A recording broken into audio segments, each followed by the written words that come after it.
സുവിശേഷം പ്രസംഗിക്കാനായിട്ട് പരിശുദ്ധാത്മാവ് അഭിഷേകം ചെയ്യണം. ദൈവത്തിൻ്റെ ആത്മാവ് അഭിഷേകം ചെയ്ത ഉയർത്തട്ടെ. അനേകര് ഈ ഭാരതത്തിൻ്റെ മണ്ണിൽ എല്ലാ സ്റ്റേറ്റുകളിലും എല്ലാ സമൂഹത്തിലും അനേകർ അഭിഷേകം ചെയ്യപ്പെടണം. ഹല്ലേലൂയ. ഒരു അടുത്ത നാളിൽ ഞാൻ തെലങ്കാനയിൽ പ്രിൻസ് പിതാവിൻ്റെ കൂടെ കൺവെൻഷൻ ഉണ്ടായിരുന്നു. കൺവെൻഷനെല്ലാം കഴിഞ്ഞിട്ട് കൺവെൻഷൻ സ്ഥലത്ത് നിന്ന് ഞാൻ പിതാവിൻ്റെ കൂടെ അരമനയിലേക്ക് പോവുകയാണ്. കൺവെൻഷൻ കഴിഞ്ഞെന്ന് ഞങ്ങളവിടെ തങ്ങി. അടുത്ത് കുറേ ദൂരമുണ്ട്. ഞങ്ങൾ വരുമ്പോൾ മെയിൻ റോഡിലൂടെ വണ്ടി ഓടിച്ച് ഡ്രൈവറുണ്ട്, ഞാനും പിതാവുണ്ട്. പിതാവിനെ ഞങ്ങളോട് സംസാരിക്കുകയാണ്, വർത്താനം പറഞ്ഞിരിക്കുകയാണ്. അപ്പം പിതാവ് ഇങ്ങനെ കൈ ചൂണ്ടിക്കാണിച്ചു.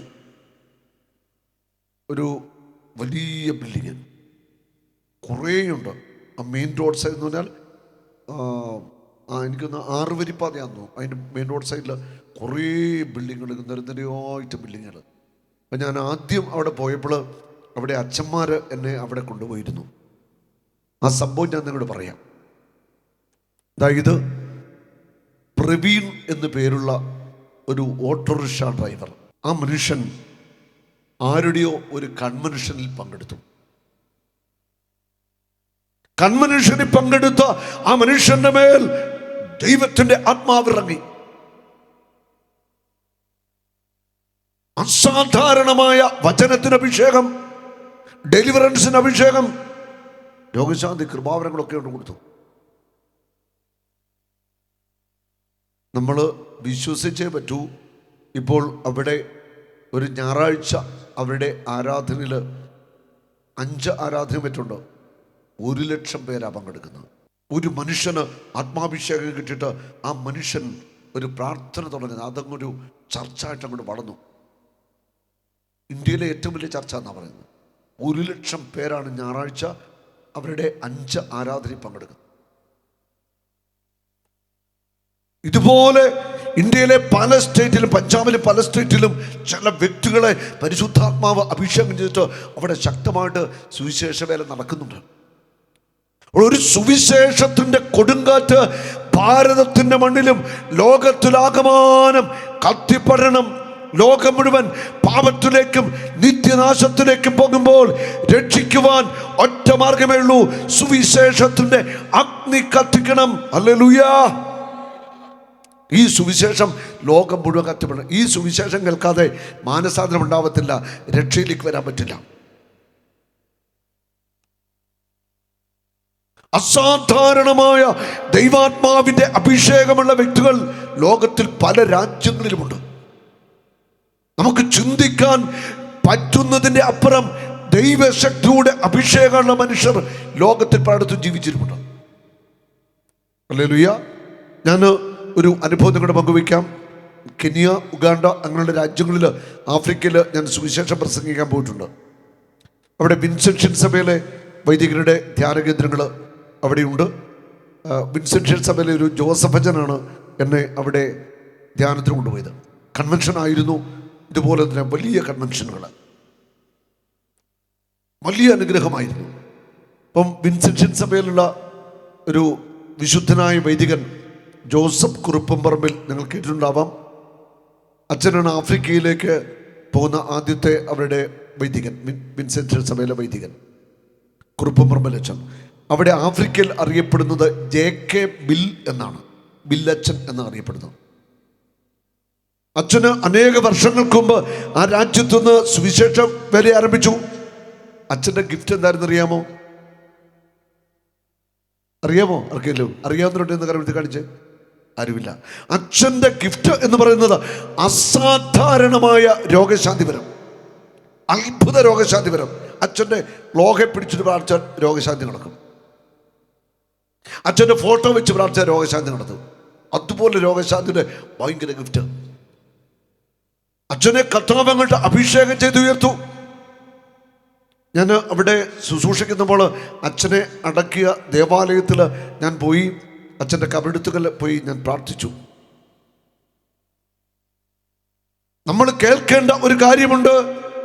അച്ഛൻ അവിടെ ആഫ്രിക്കയിൽ ഒരു കൺവെൻഷൻ നടത്തുമ്പോൾ 5 ലക്ഷം മുതൽ 8 ലക്ഷം പേര് വരിക ഒരു കൺവെൻഷനിൽ അവിടെ പങ്കെടുത്തുകൊണ്ടിരുന്നു. നിങ്ങളുടെ മനസ്സ് കണ്ടുപോയിക്കേ, 5 ലക്ഷം പേര് 8 ലക്ഷം പേരാ അച്ഛൻ്റെ കൺവെൻഷനിൽ അവിടെ ആളുകൾ അതുപോലെ ജനമായിരുന്നു. കൺവെൻഷനിൽ ജനം മുഴുവൻ അച്ഛനെ സ്നേഹിച്ചു, അച്ഛനെ സഹായിച്ചു. ഇന്ന് ആഫ്രിക്കയിലുടനീളം ആ സഭ വളരുകയാണ്. വിൻസെന്റ് സഭ കർത്താവിനാൽ അനുഗ്രഹിക്കപ്പെട്ടു. ഇപ്പോൾ അച്ഛൻ്റെ നാമകരണ നടപടിക്കുള്ള കാര്യങ്ങൾ ആരംഭിച്ചു കഴിഞ്ഞു. അവിടെ വിശുദ്ധനാക്കാരുടെ നാമകരണ നടപടി ആരംഭിച്ചു. ഇനി അച്ഛൻ മരിച്ചു കഴിഞ്ഞിട്ട് അച്ഛൻ്റെ ശവസംസ്കാരത്തിന് കെനിയയുടെ പ്രസിഡന്റ് ഉൾപ്പെടെയുള്ള ആളുകളാണ് അവിടെ ശവസംസ്കാരത്തിന് വന്ന്. അച്ഛൻ്റെ ശവസംസ്കാരത്തിന് കെനിയയുടെ പ്രസിഡന്റ് ഉൾപ്പെടെയുള്ള അവിടെ വന്ന് ശവടക്കിൽ പങ്കെടുത്ത് അച്ഛൻ്റെ മൃതസംസ്കാര ചടങ്ങിൽ. ഹല്ലേലൂയ. ഒരു മലയാളി വൈദികനാണ് ആഫ്രിക്കയിൽ ചെന്ന് ഇപ്പൊ വിശുദ്ധനാകാൻ പോവുകയാണ്. ആത്മാവിന്റെ അഭിഷേകം ഒരു വ്യക്തിയുടെ മേൽ വീണ് കഴിഞ്ഞാൽ, ഒരു വ്യക്തിയെ ദൈവം ഉപയോഗിക്കാൻ തുടങ്ങിയാൽ ഈ ഭൂമിയിൽ ഒരു ശക്തിക്കും തടയാൻ പറ്റത്തില്ല. ഒരു ശക്തിക്കും. ദൈവത്തിന്റെ ആത്മാവ് ഒരു വ്യക്തിയിൽ നിറഞ്ഞ് ആ വ്യക്തിയെ അങ്ങോട്ട് ഉപയോഗിക്കാൻ തുടങ്ങിയാൽ അത് പിന്നെ ആ വ്യക്തിയിലൂടെ ദൈവത്തിൻ്റെ ശക്തി പ്രവഹിക്കുക. ആർക്കും തടയാനൊക്കത്തില്ല. ഇത് സൈന്യ ബലമല്ല, കരബലമല്ല, ആത്മബലമല്ല, മനസ്സിൻ്റെ ബലമല്ല. ഇത് പരിശുദ്ധാത്മാവിൻ്റെ ശക്തിയാണ്. കരപിടിച്ച് കർത്താവിനെ സ്തുതിക്കട്ടെ. ഹല്ലേലൂയ, ഹല്ലേലൂയ, ഹല്ലേലൂയ, ഹല്ലേലൂയ, ഹല്ലേലൂയ, ഹല്ലേലൂയ, ഹല്ലേലൂയ. യേശുവേ ആരാധന, ആരാധന, ആരാധന. ദൈവാത്മാവിൻ്റെ ശക്തിക്ക് വേണ്ടി, അഭിഷേകത്തിന് വേണ്ടിയുള്ള പ്രാർത്ഥനയാണ് നമുക്ക് ആവശ്യം. ആത്മാവിന്റെ അഭിഷേകത്തിൽ നിറഞ്ഞ് കത്തിജ്വലിക്കുന്നവരായിട്ട് മാറണം. പ്രഭാഷകൻ 48:1 ഏലിയ അഗ്നി പോലെ വന്നു, അവന്റെ വാക്കുകൾ പന്തം പോലെ ജ്വലിച്ചു. ഏലിയ അഗ്നി പോലെ വന്നു, അവന്റെ വാക്കുകൾ പന്തം പോലെ ജ്വലിച്ചു. Praise the Lord. പഴയ നിയമപുസ്തകത്തിലേക്ക് പോകുമ്പോൾ പഴയ നിയമപുസ്തകത്തിൽ മോശ, ഏലിയ, എലീഷ, സാംസൺ, ഗിദെയോൻ, ജഫ്ത അങ്ങനെയുള്ള ഒത്തിരിയേറെ പ്രവാചകന്മാരുണ്ട് ദൈവം തിരഞ്ഞെടുത്തവർ. അവർക്ക് പ്രത്യേകമായ ഒരു ദൗത്യം നിറവേറ്റുവാനായിട്ട് ദൈവം തൻ്റെ ആത്മാവിനെ അവർക്ക് കൊടുത്തു. യേശുവിൻ്റെ കുരിശുമരണത്തിനു ശേഷം ആരൊക്കെ ദൈവത്തിൻ്റെ ആത്മാവിനെ ചോദിക്കുന്നുവോ അവർക്കെല്ലാം ആത്മാവിനെ കിട്ടും.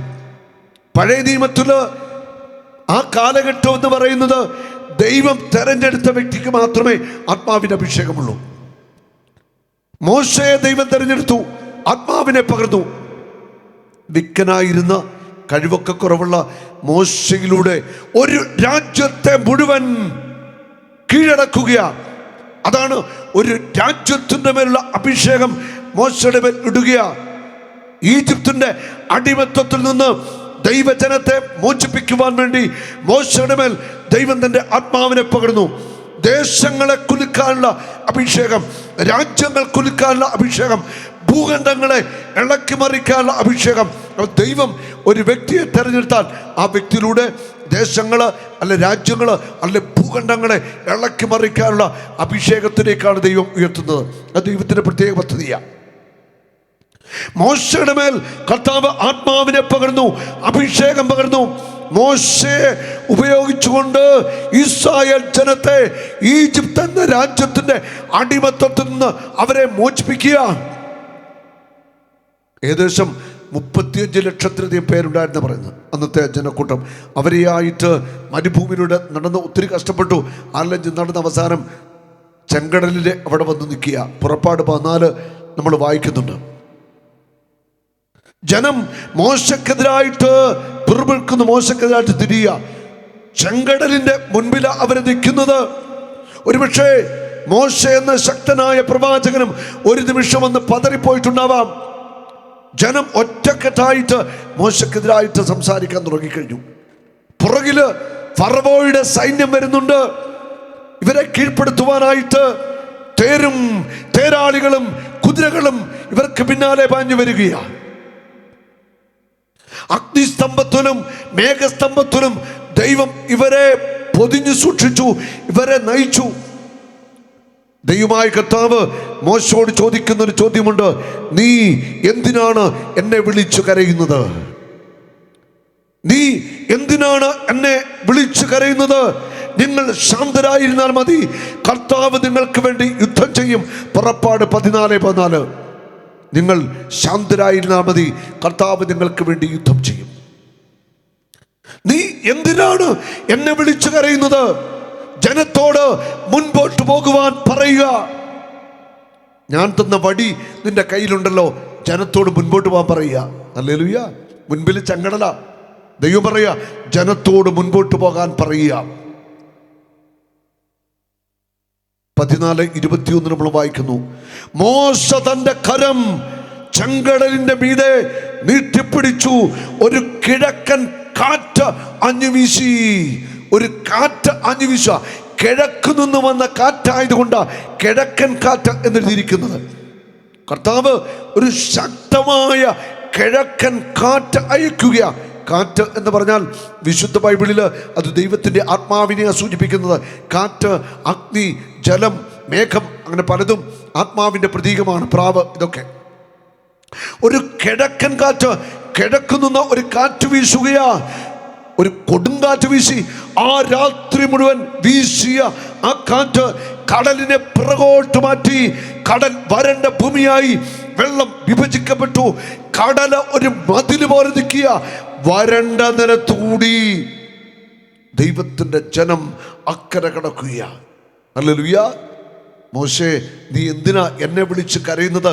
നീ കൈനിട്ട് ചെങ്കടൽ പിളർക്ക്. നീ ചെങ്കടൽ പിളർക്കാനുള്ള ആത്മാവിൻ്റെ കരുത്തും ബലവും നിന്റെ ഉള്ളിൽ ഞാൻ നിക്ഷേപിച്ചിട്ടുണ്ട്.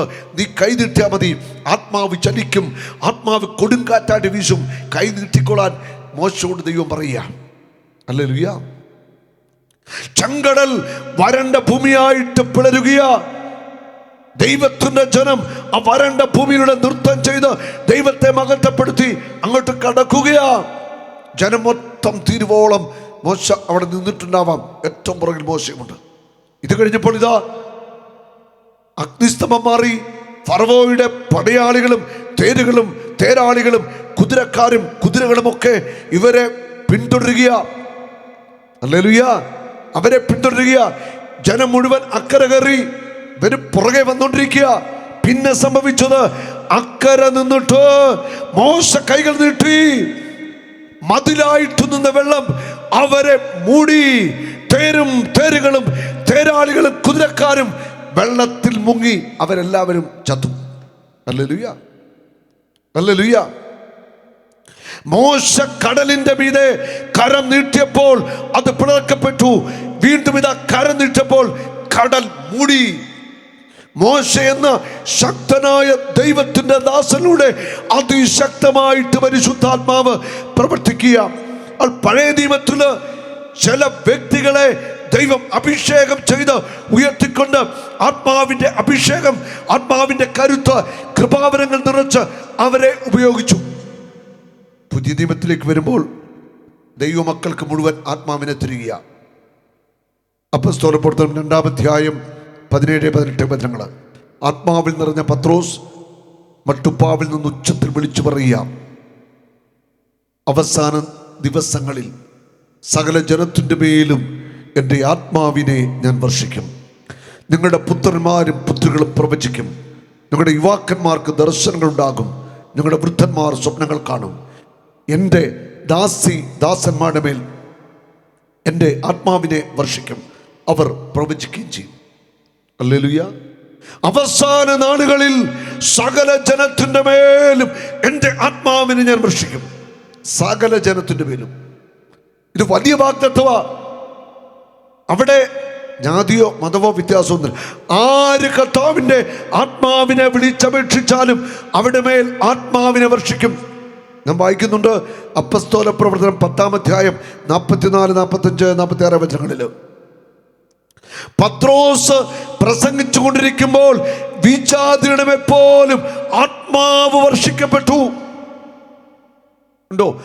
പരിശുദ്ധാത്മാവ് അവിടെ മേൽ വർഷിക്കപ്പെട്ടു. പത്രോസിനോട് കൂടുന്ന പരിച്ഛേദന വിശ്വാസികൾ വിസ്മയിച്ചു. അവർ അന്യഭാഷകളിൽ സംസാരിക്കുന്നതും ദൈവത്തെ സ്തുതിക്കുന്നതും അവർ കേട്ടു. ഉണ്ടോ? വിജാതിയുടെ മേൽ പോലും ആത്മാവ് ഇറങ്ങി വരിക. അവർ അന്യഭാഷകളിൽ സംസാരിച്ചു, അവിടെ മേലും കൃപാവരങ്ങൾ നിറയുക. ഇന്നും അത് സംഭവിക്കും. ഇവിടെ ജാതിയും മതമൊന്നും വ്യത്യാസമില്ല. ആര് ദൈവാത്മാവിനെ ചോദിക്കുന്നോ അവിടെ മേൽ കർത്താവ് ദാനമായിട്ട് വർഷിക്കുക. പത്രോസ് പറയുക, ഇതാ വിജാതിയുടെ മേൽ പോലും ആത്മാവ് വർഷിക്കപ്പെട്ടിരിക്കുന്നു, ഇനി ഇവർക്ക് സ്നാനം കൊടുക്കുവാൻ താമസിക്കണ്ട. അവർ മാമോദീസ സ്വീകരിക്കുന്നതിന് മുൻപ് തന്നെ ആ ജനത്തിന്റെ മേൽ, വിജാതിയുടെ മേൽ ആത്മാവ് കടന്നു വന്നു. Hallelujah, praise the Lord. ആത്മാവിന്റെ അഭിഷേകം അത് ദൈവം തനിക്ക് ഇഷ്ടമുള്ളവർക്കൊക്കെ ആത്മാവിനെ കൊടുക്കും. ദാഹത്തോടെ തീക്ഷണത്തോടെ പ്രാർത്ഥിച്ചുകൊണ്ടിരിക്കുക ആത്മാഭിഷേകത്തിനായിട്ട്. ഒരു നാളും നീ അനാഥനല്ല, ഒരു നാളും നീ അന്യനല്ല, ഒരു നാളും നീ അനാഥനല്ല.